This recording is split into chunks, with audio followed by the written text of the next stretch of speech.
আসসালামু আলাইকুম বন্ধুরা। তো আমি এখানে পানির মধ্যে আলু কেটে দিয়েছি আর দিয়েছি ৬-৭টা কাঁচামরিচ কেটে।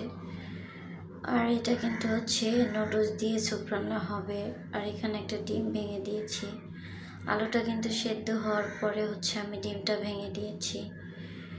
আর দেখেন এখানে একটু শসা কুচি আর টমেটো কুচি আমি দিয়ে দিলাম।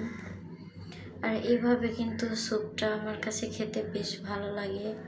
অবশ্য আপনারা যদি ঝাল ঝাল করে খান তাহলেই কিন্তু খেয়ে মজা পাবেন, না হলে কিন্তু এটা মজা পাবেন না। আমি একটু কাঁচামরিচ কুচিটা বেশি পরিমাণে দিই, একটু ঝাল ঝাল হয়, এই জন্যে খেতে বেশ ভালো লাগে।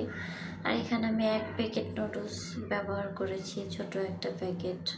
আর এখানে কিন্তু নুডলসের মশলাটা আমি দিয়ে দিলাম। আর এইভাবে আমি সুন্দর করে একটু নেড়ে চেড়ে নিব। আর যখন একটু ভালো করে বলক এসে নুডলসটা সেদ্ধ হয়ে যাবে, তখনই কিন্তু আমি এটাকে নামিয়ে নিব। আর অল্প একটু পরিমাণে লবণ দিয়ে দিচ্ছি স্বাদ মতো। তো দেখুন নুডলসটা কিন্তু শেষমেশ স্যুপ আর কি, এটা কিন্তু এখন একটা স্যুপটা এরকম হয়েছে।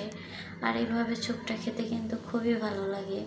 আপনারা কাদের কাদের পছন্দ, কারা কারা এভাবে খেয়েছেন অবশ্যই জানাবেন।